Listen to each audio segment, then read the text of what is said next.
Well, the fourth principle we learn from Nehemiah's prayer of becoming the agent of God's will for national revival is counting on the promises of God. Yes. Notice what the Bible says in verse 8 and 9. Remember the word which you have commanded your servant Moses, saying, if you are unfaithful, I will scatter you among the peoples.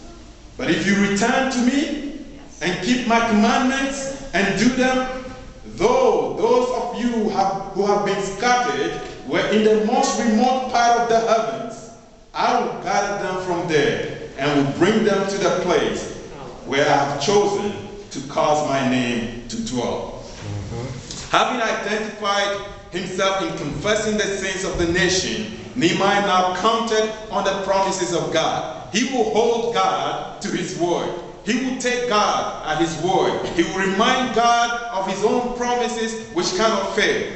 Please listen, Nehemiah could not have taken God at his word if he had not fully trusted God's word. It is easy for us here today to trust what our doctors tell us about our health.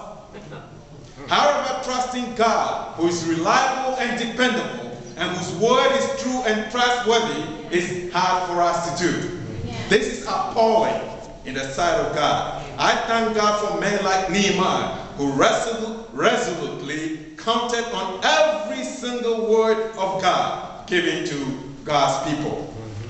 Though Nehemiah was serving as the cupbearer in the palace of the Persian king, Nehemiah had a passion for the word of God. He carefully searched the scriptures. He saturated his heart with the word of God. He studied the Old Testament, and because he continually immersed himself in the scriptures, Nehemiah had grown in this area of counting on God's promises. Notice he said, remember the word. This is not a reminder to God as if he had forgotten what he has said.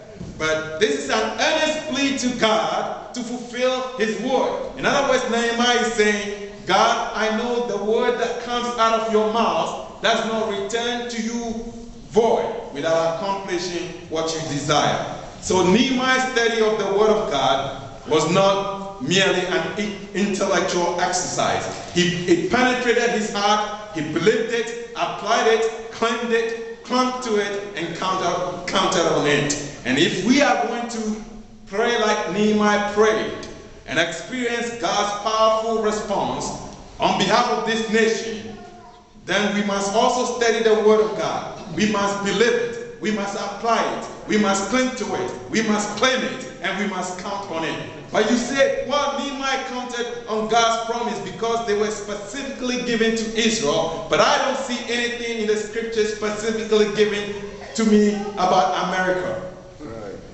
Well, your concern is legitimate. The Bible says in Romans 3 verse 29, is God the God of Jews only? No. Is he not the God of the Gentiles also? Yes.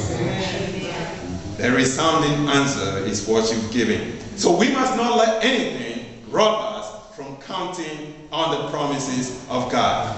Now the final point in a flash. The final Take your time,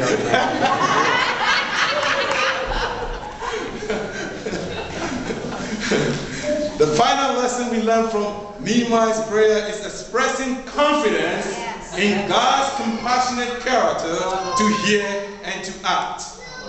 Notice the Bible says in verse 10 and 11, they are your servants and your people whom you redeemed by your great power and by your strong hand. O Lord, I beseech you.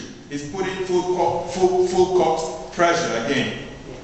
May your ear be attentive to the prayer of your servant and the prayer of your servants who delight to revere your name. And make your servant successful today and grant him compassion before this man, that is the king. Now I was the cupbearer to the king. So Nehemiah recalled the faithful and strong hand of God which brought Israel out of Egyptian bondage. That was an impossible situation, but God pulled it off. Amen. Recalling this past powerful work of God significantly strengthened and boosted Nehemiah's confidence in God's power.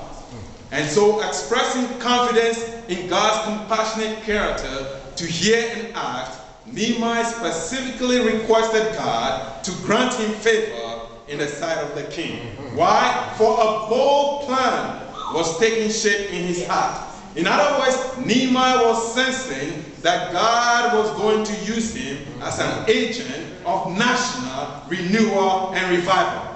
But he chose not to run ahead of God. He prayed and waited for God to open the door of opportunity for him. For some reason, it took 4 months before the answer will come for Nehemiah. Why? God does all things beautiful in his time. Nehemiah was not a prophet or a priest, but he became God's agent for national revival. Are we willing to stand in the gap for this land? Do we desire to be agents of God's will for national renewal and revival, which he had promised in his word? If so, we must rely on the power and the presence of the person of the Holy Spirit living in us to pray.